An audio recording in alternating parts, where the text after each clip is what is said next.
Hi everybody, my name is djjoerios and I'm from Galveston, Texas, and this is my submission for Madame Tussauds Selena Moments contest.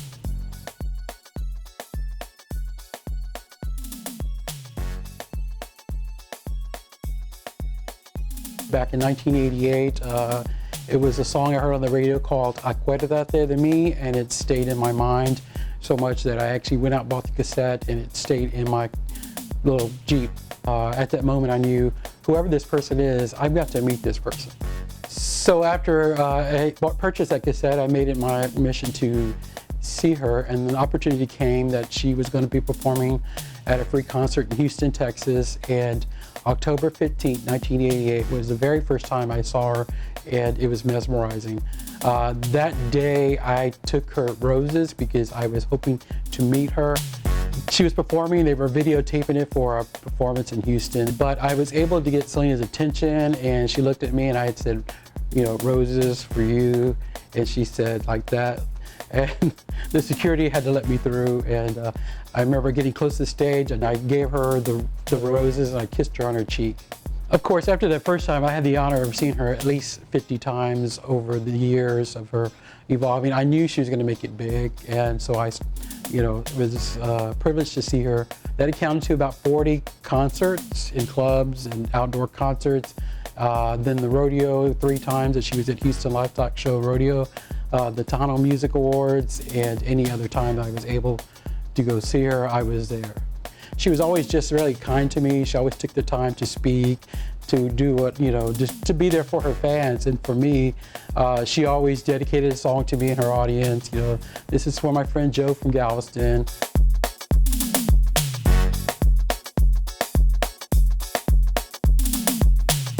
Leaving Club Zaz, the concert was over and she's coming out, and she happened to call my name. You know, she's like, Joe, Joe. And so I turned, and there she was, and I'm like, hey, you know, and she's like, hey, did you have a good time? I was like, yeah, it was great, you know, and then we took a picture. That was a real testament of her character, because she didn't have to stop me. She could have easily gotten on the bus with her bodyguard and not said a word to me. But the fact that she recognized me tells me a lot about her and how important her fans were to her. At some point in the late 90s, I sent a letter to Q Productions, told them I had some pictures of Selena, and they were welcome to share them with the fans. So they have surfaced, the family have used them. I'm very honored to say that, you know, I was able to contribute that, you know, because Selena was so nice to me. It's my way of giving something back into her fans. So you've seen some of those pictures in calendars. There's some on the wall at the Selena Museum in Corpus Christi. They were used in the backdrop of the concert at the 10-year anniversary at the Reliance Stadium. Back then, there weren't cell phone cameras like there are now, and they're everywhere. There are very few people who were actually carrying cameras around. I was one of those people because I just knew Selena was going to make it big, you know, and I just wanted to kind of document my way. And so I had pictures, and fortunately one picture surfaced of me actually holding the camera. I'm not sure who took the picture, but it was taken March 15th, 1995. It was actually Selena's last performance in Houston after the rodeo, and it was at El Dorado Ranch in Houston, Texas. Actually, just 2 weeks prior, she and I were talking backstage. She invited me backstage. She was playing at the Island Club in Houston, and we sat and talked. We had a couple of good private moments like that. Selena was very kind, like I said, and she would invite me backstage. She pulled out the tackle box and showed me where all the jewelry and things were to make the bustier. And if I'm not mistaken, it's the actual bustier, because I remember the rhinestones on it, that's going to be used for the Wax Museum. After that, 2 weeks later, I'm at Club Zaz, and, you know, Como La Flor had just come out in May, and, you know, I'm in the audience, and Selena grabbed a girl to come up and sing with her, and then she walked across stage where I was at, and she says, you get up here. And so I jumped up, handed my friend a camera and said, here, take pictures, and got up there and sang Como La Flor.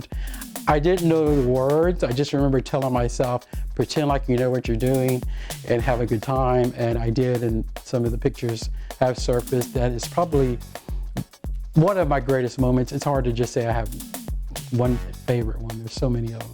She would sign really nice autographs for me, you know, and I really appreciated that she took the time to do that. I have about 7 in my collection.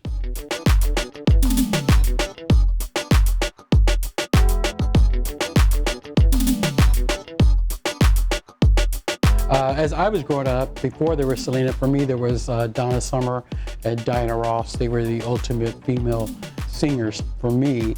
I said, and I place you up there amongst them, and she responded that that was a great honor that I would, you know, do that with those fine ladies. Selena was always very kind like that. And she said that while she was eating tacos from the taco truck at the club.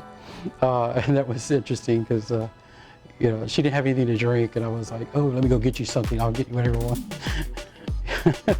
Every time I'd go to Houston concerts, she would recognize me as being in her audience. And there was one time I didn't get to make it because we had a little tropical storm coming through Galveston. And then the next time, you know, I went to see her, she told me, she goes, you weren't there last time to see me. And it really surprised her that she would even acknowledge or even remember. But I think, you know, listening now to the family story, they started to recognize people in certain cities that were always there. So I was always Houston, related to Houston. One of the last times I got to see Selena was at the Tussauds Music Awards in 1995. I don't remember which month it was, but I just remember going to the table where there was a mob of people that floor seating, and I figured that's where Selena is because that's where everybody's at. So it's got to be Selena over there. So I walked over there and sugared up. She's sitting there taking pictures and signing autographs, and my camera didn't work. And I was like, okay, you know, I talked to myself and say, okay, you got enough pictures. Let, you know, everybody else have their turn, you know, with her. And so I walked away, and as I was walking away, security just kind of rushed her right by me, and, you know, and she reached out to my hand, hey, Joe. And she grabbed my hand and shook my hand, how are you doing? And you know, and kept going. And I was like, then again, that was one of those moments that she didn't have to do that. And luckily the picture actually did come out, and it's just on the corner of the picture. All you see is her head in the picture, but I didn't know that till I got it developed. The way I continually to memorialize Selena is as a DJ, I play her music all the time. I cannot tell you any venue that I play, white, black, Hispanic, gay or straight, they all love Selena. She just automatically packs the dance floor. It's always that song that you save the dance floor when the momentum's dying. You know, you throw Selena on, and everybody is going to get up and dance. And it's a great song for a DJ, and for me personally, because it's just my way of, you know, having her legacy continue on by playing her music. I do want to say to Madame Tussauds, I think it's such an honor for you to be able to do that for Selena. I know she would greatly appreciate it. The fans are going to appreciate it, being able to go and visit and see her like they've never been able to. There's so many young fans that never got an opportunity to see Selena. For me personally, to see her up close like that will be just, it's hard to really describe him. After Selena was gone, and I, you know, just the sadness for me was just really unbearable, and I, you know, was really in mourning of that. You know, I knew that I couldn't wear a T-shirt every day, you know, of her name. So the only thing I could think of was getting a tattoo, and this is what I came up with.